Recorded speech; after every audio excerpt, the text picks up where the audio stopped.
las Santas Escrituras nos informan de una realidad que escapa a nuestros ojos. Hay un mundo espiritual que no podemos observar. En ese mundo espiritual se libra una batalla. Los espíritus inmundos quieren hurtar, matar y destruir. Y nosotros, los seres humanos, somos el blanco, somos el objetivo de su ataque. Nuestra lucha, nos dice el apóstol Pablo, no es contra sangre y carne, sino contra principados, contra potestades, contra los gobernadores de las tinieblas de este siglo, contra huestes espirituales de maldad en las regiones celestes. Y es Jesucristo, hermanos, el que encabeza como el guerrero divino al ejército de los santos y de los ángeles puros. Lo que tenemos en este pasaje es una demostración de su poder y autoridad en esta batalla. Lo que vemos en este pasaje es que la autoridad y el poder de Cristo no tienen rival alguno. Y así como lo vimos cargar la tempestad con su palabra, así lo vemos librando al hombre que era atormentado por los demonios. Jesús nos muestra además en este pasaje su propósito de redimir a la humanidad, de limpiarla de la influencia de los espíritus inmundos y transformarla para restaurarla a la imagen de Dios. Podemos ver todo esto a través de lo que aconteció aquel día con ese hombre endemoniado. Así que vamos a dividir el pasaje conforme al estado del hombre endemoniado antes, durante y después de su encuentro con Jesús. En primer lugar, vamos a ver al hombre endemoniado antes de su encuentro con Jesús. Versículos 1 al versículo 5, antes de su encuentro con Jesús. En segundo lugar, vamos a ver al endemoniado durante su encuentro con Jesús. Versículos 6 a 14, durante su encuentro. Y por último, vamos a ver a aquel hombre después de su encuentro con Jesús. Versículos 15 al 20. Así que el endemoniado gadareno antes de su encuentro, durante su encuentro y después de su encuentro con Jesús. Empecemos entonces con antes de su encuentro. El pasaje comienza diciéndonos: vinieron al otro lado del mar, a la región de los Gadarenos. Y hay que recordar, hermanos, que esto es justo después de que el Señor haya calmado esa tormenta. La región a la que cruzan era una región de gentiles. Lo sabemos por la referencia que hay ahí a la región. Lo sabemos también porque en el versículo 20 se nos dice que aquel hombre salió predicando por Decápolis, en las ciudades gentiles. Y también porque encontramos en el pasaje un grupo de personas que apacentaba cerdos. Los judíos, hermanos, por supuesto, no apacentaban cerdos. Los cerdos son considerados hasta el día de hoy por los judíos como animales inmundos. Entonces esto sería algo que solo harían los gentiles. Y eso es importante para que entendamos qué es lo que estaba haciendo el Señor, no solo con los judíos, sino también su propósito con los gentiles, los que no conocían el Antiguo Testamento. Marcos, de entre los evangelios sinópticos, los tres evangelios sinópticos, Mateo, Marcos y Lucas, mencionan el encuentro con el endemoniado. Pero Marcos es quien nos da un detalle más dramático, un detalle más gráfico de cómo era la vida de este hombre, una descripción más detallada. Marcos nos dice que ese hombre tenía su morada en los sepulcros, y ese era un reflejo de su condición espiritual y un reflejo también de su inmundicia. Los sepulcros, por tener a los muertos sepultados allí, serían considerados lugares inmundos, o lugares al menos relacionados con la inmundicia. Y sin embargo este hombre vivía allí. Piensen en lo que eso significa, hermano. Dormir donde están los sepulcros, vivir en ese lugar. Además nos dice que nadie podía detenerlo. Tenía una fuerza sobrenatural que sobrepasa a la fuerza de un ser humano, de tal manera que le ponían grillos y cadenas. Se nos dice que esas cadenas habían sido hechas pedazos por él y desmenuzados los grillos. Este hombre tenía una fuerza descomunal, una fuerza que no podía explicarse en términos naturales. Y por eso es que no había nadie que pudiera dominar. Y eso nos dice, hermanos, que había personas que lo conocían, que en algún momento este hombre estuvo cuerdo o estuvo en la ciudad y las personas lo ubicaban en la región, lo conocían, habían intentado dominarlo, habían intentado aplacar el daño potencial que este hombre pudiera causar, pero no habían podido. Y además de eso tenía un comportamiento muy extraño. Vemos en el pasaje que siempre, de día y de noche, andaba dando voces en los montes y en los sepulcros e hiriéndose con piedras. Imaginen cómo sería la apariencia de ese hombre, cómo sería esa escena. Quizá, hermanos, se parecería a algunos hombres que vemos por las calles que están fuera de sí, que tienen su barba crecida, su cabello también todo revuelto, su rostro está distorsionado, personas que son jóvenes en edad pero aparentan por la vida que han llevado, por la dureza de esas condiciones, por exponerse al sol, a climas inclementes, y se ven más viejos, destrozados. De tal manera que uno pensaría que más que parecer humanos, parecen bestias, parecen animales. Y así sería aquel hombre, gritando y autolesionándose, usando las piedras como los profetas de Baal, algo que nos recuerda el rito que estaban haciendo, cortándose con esas piedras. Y al ver esto, hermanos, creo que bien podemos hacer un retrato teológico, no solamente ese retrato visual que Marcos nos da, sino un retrato teológico de este hombre.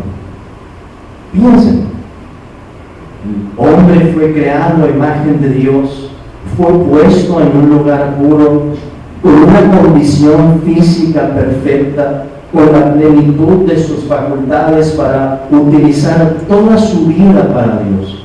Y aquí tenemos en contraste, hermanos, cómo se ve la humanidad, o cómo puede llegarse a ver después de la caída, sumida en esa clase de miseria, en la que podríamos pensar que la humanidad apenas puede reconocerse, apenas hay atisbos en ese hombre, en su cuerpo, en sus expresiones, en su lenguaje, en su conducta. Apenas podemos decir, hay cosas que nos hablan de que ese hombre también había sido creado a la imagen de Dios. Como lo he dicho, aquel hombre parecería más un animal, un monstruo, por su pecado y los demonios que habitaban en él, lo que vemos en el pasaje, había llegado a convertirse en eso. Tenemos en esta escena entonces una de las condiciones más miserables en todos los testimonios de la Escritura. El endemoniado que habíamos visto en el capítulo 1 de Marcos solamente había sido poseído por un espíritu, pero el que tenemos aquí, hermanos, por muchos espíritus inmundos, por la presentación que se hace allí de ellos, llamándose legión. De María Magdalena, por ejemplo, sabemos que el Señor sacó 7 demonios de ella, pero este hombre tenía miles probablemente. Su vida era una demostración de qué tan bajo puede caer un hombre. Y yo sé, hermanos, que a menudo que leemos esas historias en los evangelios, queremos identificarnos con esos personajes en el sentido de decir, Dios ha obrado así también en nuestras vidas. Pero yo no he escuchado ningún testimonio aquí de alguien que diga, hermano, en mí habitaban más de 1000 demonios. Y digo esto para que reconozcamos que esta escena es única en los evangelios. Y por eso también resalta. Es importante lo que encontramos aquí. No es un testimonio como cualquier otro, no es un testimonio ordinario. Este hombre estaba separado de Dios, claro está, pero piénsenlo así, también estaba aislado de su prójimo, vivía en sepulcros, estaba solo y además estaba muy alejado de un huerto. Con eso digo, qué diferente se veía la condición de este hombre comparándolo con la manera en que Adán fue creado. Este hombre se hería a sí mismo. Esta es, hermanos, la antítesis, lo opuesto del diseño de Dios. Dios nos creó para que en justicia y en santidad fuéramos hermosos, pudiéramos adorarlo con todo lo que somos. De hecho, lo que vemos en las Escrituras es que en la gloria nuestro cuerpo resucitado va a resplandecer. Por lo que podemos deducir también que la primera condición del hombre era una condición hermosa. Pero en este hombre encontramos la fealdad representada, un símbolo claro de los efectos de la caída. ¿Cómo se ve la consecuencia del pecado en este mundo? Podemos pensar en el endemoniado gadareno. Hasta ese punto puede llegar un hombre. Pero fue su encuentro con Jesús lo que detona esa transformación radical que vamos a encontrar en el pasaje. Con esto llegamos a nuestro segundo punto, hermanos. Vemos esa descripción que Marcos hace antes de su encuentro con Jesús y cómo eso va a cambiar durante su encuentro con Jesús. ¿Qué es lo que hace este hombre? Se nos dice que al ver al Señor, versículo 6, cuando vio pues a Jesús de lejos, corrió y se arrodilló ante él. Y este hombre, clamando a gran voz, nos dice, reconoce la autoridad de Jesús. Le dice, ¿qué tienes conmigo, Jesús, Hijo del Dios Altísimo? Te conjuro por Dios que no me atormentes. Y estaba reconociendo ahí la autoridad de Cristo y también su identidad. Se arrodilla delante de él. Recuerden, hermanos, nadie había podido dominarlo. Y tan solo la presencia de Jesús y las palabras del Señor, en el versículo 8 Marcos nos dice que Jesús te estaba diciendo, sal de este hombre, espíritu inmundo. Traen esto como respuesta. Este hombre lo reconoce como el Hijo del Dios Altísimo. Está reconociendo incluso más de lo que habíamos visto que los discípulos reconocían, porque los discípulos se preguntan en la escena de la tempestad, ¿quién es este hombre? Todavía hay confusión en sus mentes, pero en este hombre endemoniado y en esos demonios que estaban hablando en ese momento no había confusión. Ellos sabían bien quién era Jesús, tenían una doctrina correcta, una doctrina ortodoxa, y reconocían que Jesús tenía el poder para enviarlos al castigo, para atormentarlos en ese momento. Jesús, tan solo por su presencia y por su palabra, ya provoca ese triple reconocimiento de su autoridad, cuando ni con cadenas ni con grillos nadie había podido detenerlo. Así que esa pregunta de los discípulos sigue resonando, debería resonar para nosotros.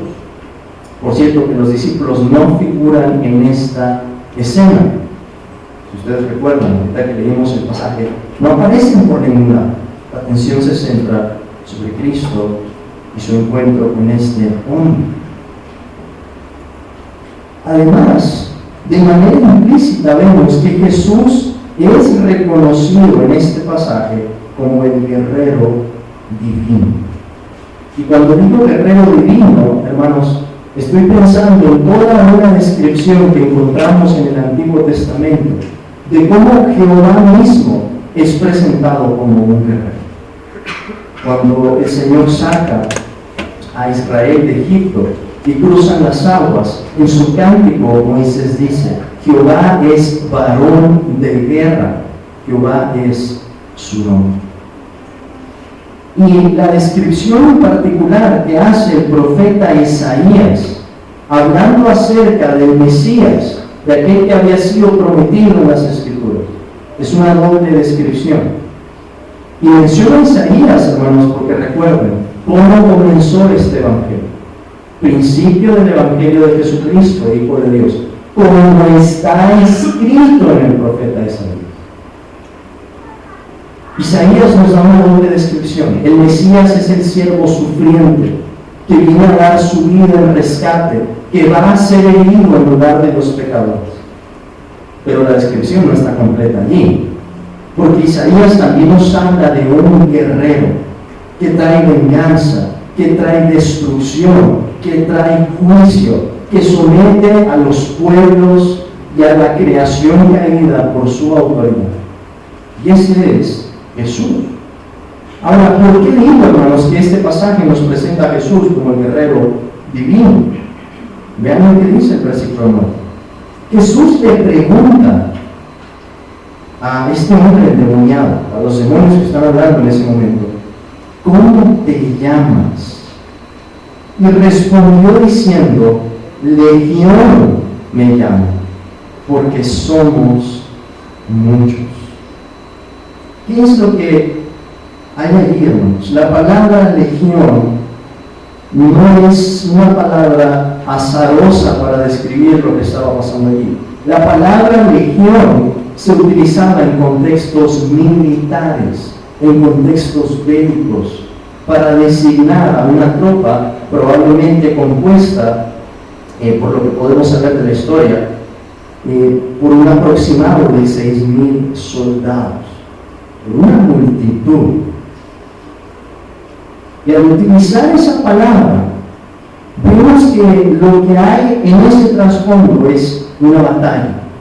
Hay una batalla y los demonios lo reconocen. Los demonios reconocen la autoridad de Cristo. Los demonios reconocen que Cristo estaba allí trayendo el reino de Dios y que lo que los demonios habían logrado iba a ser borrado, desplazado, revertido en ese momento por el poder de Cristo.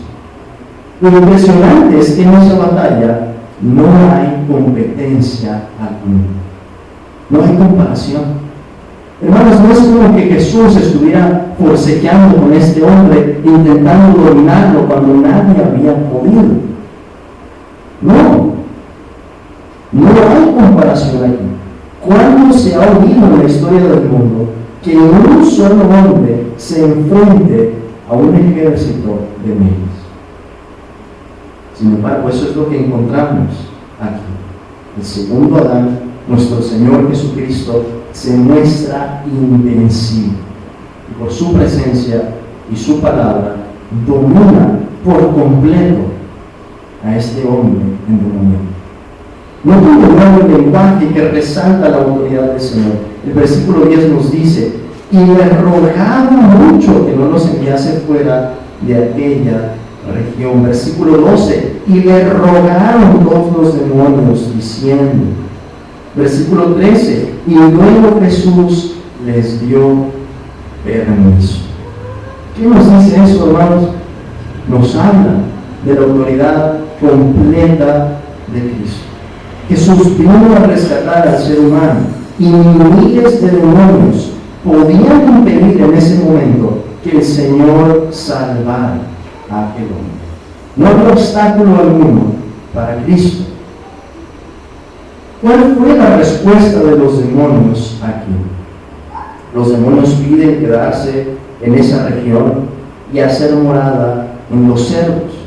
El Señor se los concede. Ellos entraron en los cerdos y se lanzan al mar por un despeñadero.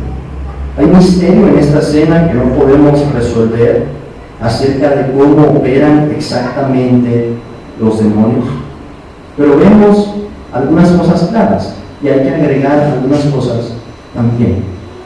La realidad de la posesión demoníaca sigue vigente hasta el día de hoy.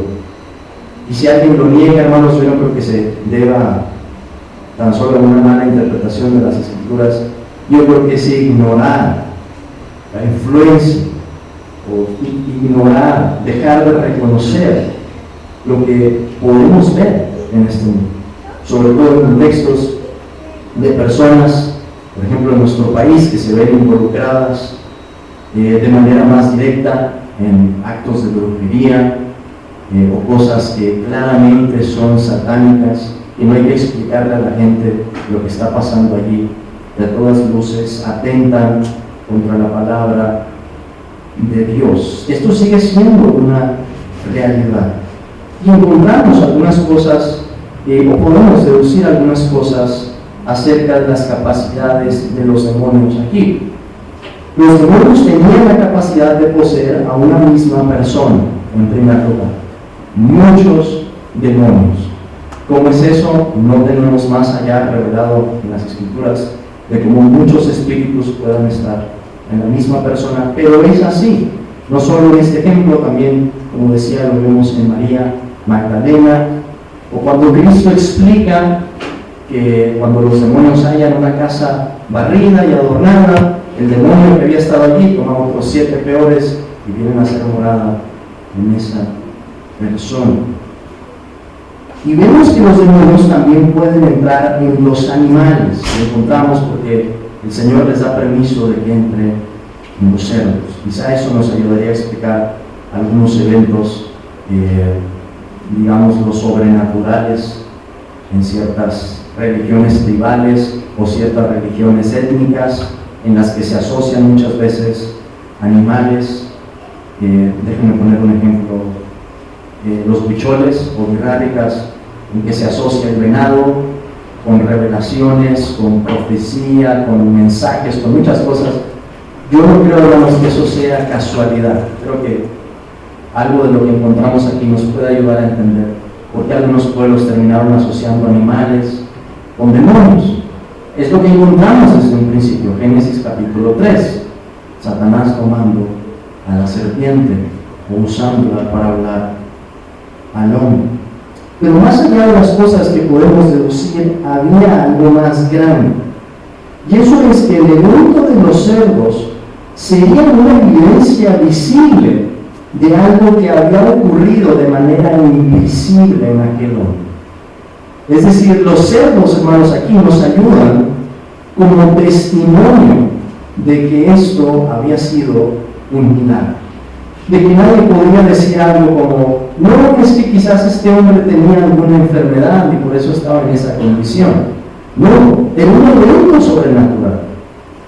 Y Cristo estaba realizando un milagro. No había forma de negar, en otras palabras, el poder del milagro como la magnitud del mismo. Jesús estaba salvando lo que se había perdido y estaba desterrando también a los espíritus inmundos. Recuerden lo que habíamos visto cuando el Señor comienza a hablar con parábolas. Y el Señor nos dice que para poder saquear la casa del hombre fuerte, primero tenía que ser matado. Y eso es parte de la evidencia que encontramos aquí. Cristo había atado al hombre fuerte y ahora le estaba quitando su territorio y su influencia. ¿Qué aplicaciones podemos tomar de esta parte, hermanos, hasta donde vamos aquí, del encuentro entre el endemoniado y Jesús? Bueno, una idea secundaria, pero creo que no está de más decirlo, es que la vida de un ser humano está por encima de la vida de los animales, aún de muchos animales. Este no es el único pasaje que lo dice. El Señor también dice, vosotros valéis más que muchos pajarillos. Hay otros pasajes que nos recalcan esta misma idea. Aún aquel endemoniado, en ese estado tan miserable, tan deplorable, tan oscuro, había sido formado a la imagen de Dios y por lo tanto su vida era preciosísima, independientemente del estado en el que se encontraba y de su apariencia física. su vida humana era preciosa. En segundo lugar, si tú no estás en Cristo, esto es un ejemplo de aquello en lo que te podrías convertir. Pero hay que agregar que tu vida ya está influenciada por los demonios. Esa es la manera en la que la Escritura retrata la vida del pecador. Efesios capítulo 2 nos lo dice de esta manera: en los cuales anduvisteis en otro tiempo siguiendo la corriente de este mundo, conforme al príncipe de la potestad del aire. ¿Quién es el príncipe de la potestad del aire? El diablo, Satanás. El espíritu que ahora opera en los hijos de desobediencia. En los no creyentes, aun cuando no haya una posesión demoníaca, hay una influencia de los demonios que se ejerce sobre ellos. Y hemos visto algo de eso en las parábolas. Lo veíamos en Marcos capítulo 4, con la parábola del sembrador. ¿Qué hace Satanás? Así como los pájaros que arrebatan la semilla, así Satanás arrebata la palabra que es sembrada en el corazón de una persona. Entonces, esto debería ser una advertencia para que reconozcas a qué punto podría llegar tu vida, si no es porque la misericordia de Dios te está refrenando en este momento para llevarte al arrepentimiento. En tercer lugar, podemos decir que mayor es el que está con nosotros que el que está en el mundo. Tenemos que entender bien, hermanos, cuál es el poder de nuestro capitán Jesucristo. Y para eso recuerden el poder que tienen esos espíritus inmundos. Son seres poderosos. Son seres inteligentes sobremanera. Son seres que han estudiado nuestra condición. Son psicólogos por experiencia. Si alguien conoce cómo persuadir al hombre después de Dios, claro está, por su omnisciencia, son los demonios. Y su propósito, hermanos, es destruir a la humanidad, hacer que los hombres blasfemen contra Dios, deshacer la imagen de Dios, convertirla en esta clase de ejemplos como el que encontramos en el endemoniado Gadareno. Pero aún ellos, tan poderosos e inteligentes, se postran y tienen que pedir permiso a nuestro Señor Jesucristo. Como he dicho, no hay competencia entre Jesús y los demonios. Pero ahora veamos qué es lo que aconteció con ese hombre después de ese encuentro. Cómo Jesús cambió radicalmente su vida. Se nos dice que los primeros en atestiguar lo que había ocurrido son los que habían llegado por el informe de los que apacentaban a los cerdos, versículo 14. Y los que apacentaban los cerdos subieron y vieron aviso en la ciudad y en los campos y salieron a ver qué era aquello que había sucedido. En cuanto ven esa escena, salen a avisarle a la gente y ahora resulta que viene la multitud para ver qué fue lo que pasó en ese momento. Lo impresionante es que ellos encontraron al hombre en un nuevo estado. Si antes había estado irreconocible, ahora también era irreconocible, pero porque había sufrido una transformación. Y Marcos, hermanos, hace algo muy interesante para retratar a esta escena. No se nota tanto en nuestra traducción, pero en el versículo 15, cuando Marcos dice, vinieron a Jesús y ven que había sido atormentado del demonio. En realidad, el verbo que tenemos aquí cuando se nos dice había sido atormentado del demonio está en presente, es un participio en presente. ¿Qué nos dice eso? ¿Por qué está en presente? Podría traducirse, ven al endemoniado. Si alguien dice, hermano, pero ya no está endemoniado, ¿por qué Marcos lo llamaría así? Por la siguiente razón, hermano, para caracterizarlo de esa forma. porque así era conocido por la gente, porque la gente que lo vio de esa manera. Ellos lo llamarían así, es el endemoniado. Así lo conocían. Y es probable que al momento de llegar, lo que esperaban encontrarse era al mismo de siempre, verlo de la misma manera como lo habían visto. Nadie lo podía dominar, estaba gritando el hombre, hiriéndose con piedras. Pero ¿qué es lo que encontraron? Hermanos, ellos vieron a una nueva criatura. Versículo 15 nos dice: vieron a Jesús y ven que había sido atormentado del demonio y que había tenido la legión. Marcos está dramatizando esto.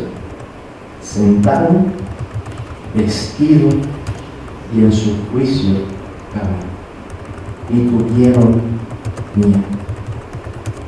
Hermanos, esa es la manera en que Dios transforma un corazón.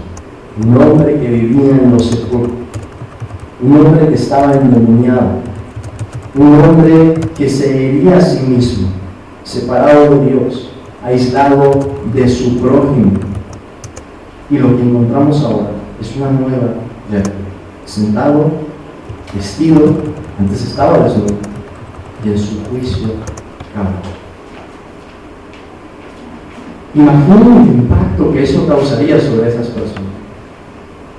Ver que quizá en parte su apariencia todavía sigue recordando algo del pasado, pero que al observarlo bien, su expresión es otra. Trae ropa para empezar, y ahora puede hablar, puede comunicarse, su mirada es distinta.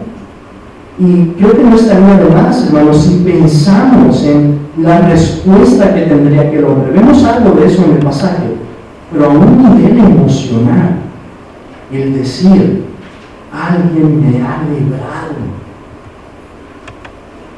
Porque una persona endemoniada tiene momentos de conciencia, y aún ese hombre los tendría.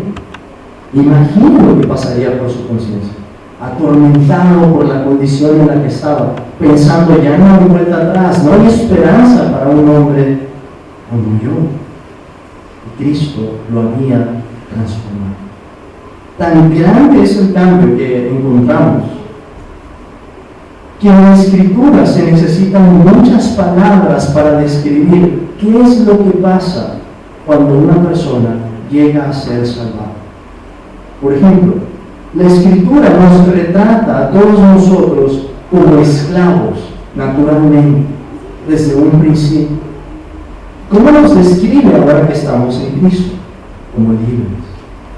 Éramos hijos del diablo, hijos del maligno, haciendo su voluntad, siguiendo sus designios, y ahora somos hijos de Dios. Habíamos estado en tinieblas, caminábamos así sin saber por dónde andábamos, y ahora hemos conocido a que es la luz del mundo y andamos en esa luz. Estábamos en la potestad de Satanás y ahora estamos en la potestad de Dios. Éramos culpables y ahora perdonados. Y en el caso de ese hombre, podríamos decir, pasó de endemoniado a un verdadero cristiano. Esa es, hermanos, la obra de Dios. Pero ¿cómo es que responde la multitud en ese momento? Se nos dice que tuvieron miedo y comenzaron a rogarle al Señor que se fuera de sus contornos.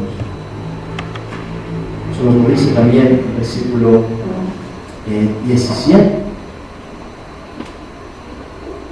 En lugar de alegrarse con aquel hombre, en lugar de acercarse a Cristo reconociendo su autoridad y su poder, se asustaron. No sabemos bien sus motivos, pero Cristo nos había dicho ya en la parábola del sembrador que no todos recibirían la palabra. Y aquí tenemos una evidencia de eso. Pero ¿cuál fue la respuesta del hombre que había estado endemoniado? El versículo 18 nos lo dice: al entrar él en la barca, el que había estado endemoniado le rogaba que le dejase estar con él. Mas Jesús no se lo permitió, sino que le dijo: vete a tu casa a los tuyos y cuéntales cuán grandes cosas el Señor ha hecho contigo y cómo ha tenido misericordia de ti. Y se fue y comenzó a publicar en Decápolis cuán grandes cosas había hecho Jesús con él. ¿Qué quería este hombre? Quería estar con el Señor, quería seguirlo. Él había entendido lo que había pasado aquí y pensaría, si Cristo me ha salvado, ahora tengo que dar mi vida por él. Si Cristo me ha librado de esta manera en la que yo era atormentado, le debo a él mi vida. Jesús no solo había logrado dominar su corazón, sino que lo había transformado. Y este hombre estaba profundamente agradecido. Inmediatamente quería enlistarse en la escuela de los discípulos de Cristo. Pero el Señor lo manda más bien a que dé testimonio a su familia, que les hable de la grandeza de la obra de Dios, que les hable de su misericordia. Y este sería, hermanos, uno de los primeros misioneros, dando a conocer a todo el mundo que Jesús tenía el poder para librar del pecado, para librar de los demonios, para transformarnos por completo, para restaurar en nosotros la imagen de Dios. Su familia seguramente sabía de lo que había pasado con este hombre y la condición tan miserable en la que había llegado. Pero además en el pasaje, de manera implícita, se nos habla de la deidad de Cristo, porque Jesús le dice, cuéntale cuán grandes cosas el Señor ha hecho contigo y cómo ha tenido misericordia de ti. Pero ¿de qué habló este hombre? Él habló de cuán grandes cosas había hecho Jesús con él. ¿Qué podemos decir, hermanos, a manera de conclusión, para tomar algunas aplicaciones de esta escena que encontramos en nuestro pasaje? En primer lugar, déjenme decir esto. Hay personas que dudan de si Dios podrá salvarlas a ellos, que se preguntan sinceramente y dicen, ¿podrá Dios salvar a alguien como a mí? Pero con este tipo de ejemplos no hay excusa. Si te has preguntado alguna vez eso, déjame preguntarte, ¿tienes acaso una legión de demonios? Si tu respuesta es no, entonces Jesús puede salvarte. Y aún si tu respuesta fuera sí, la conclusión sigue, Jesús puede salvarte.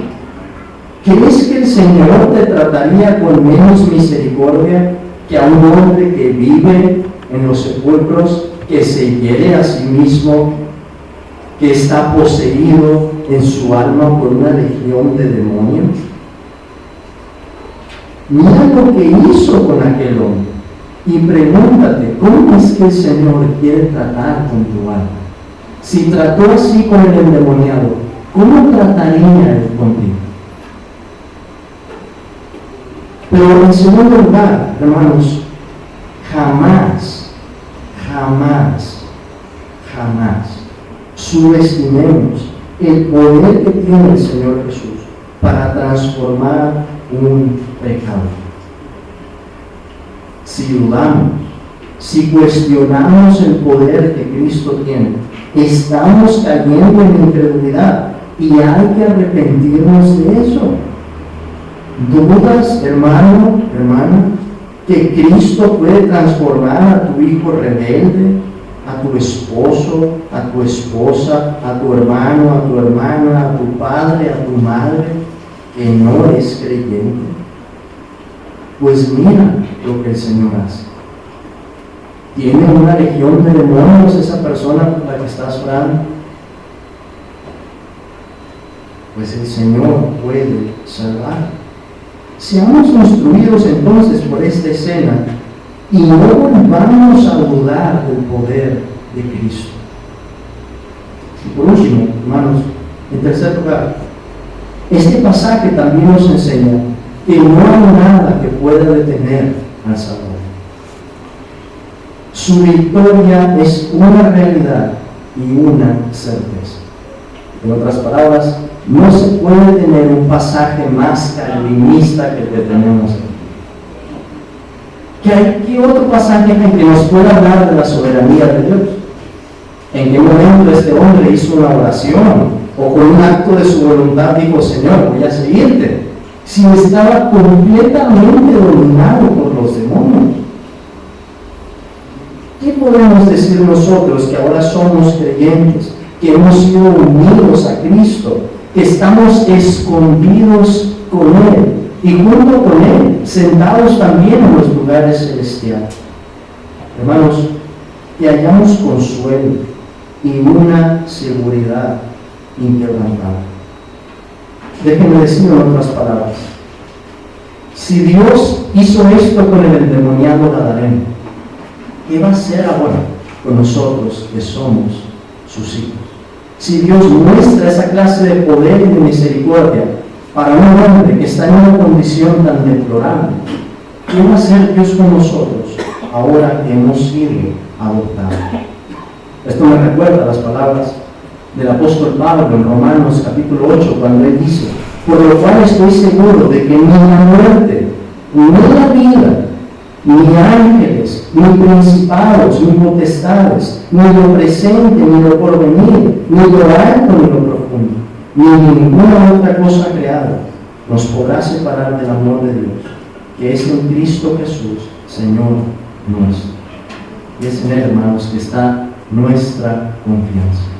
Así que al ver esa escena, al ver más el poder y la autoridad de Cristo, hallamos consuelo para nuestras almas, hallamos seguridad para nuestras vidas y también, hermanos, nuestra fe se alimenta para que podamos orar por las personas allá afuera, que están también en una condición deplorable, quizá no en una como esta, pero cuando vemos que Jesús trata con los casos más desesperados, tenemos confianza para seguir orando, que Dios transforme las vidas de aquellos a los que les estamos dando testimonio y hablándoles de nuestro Señor Jesucristo.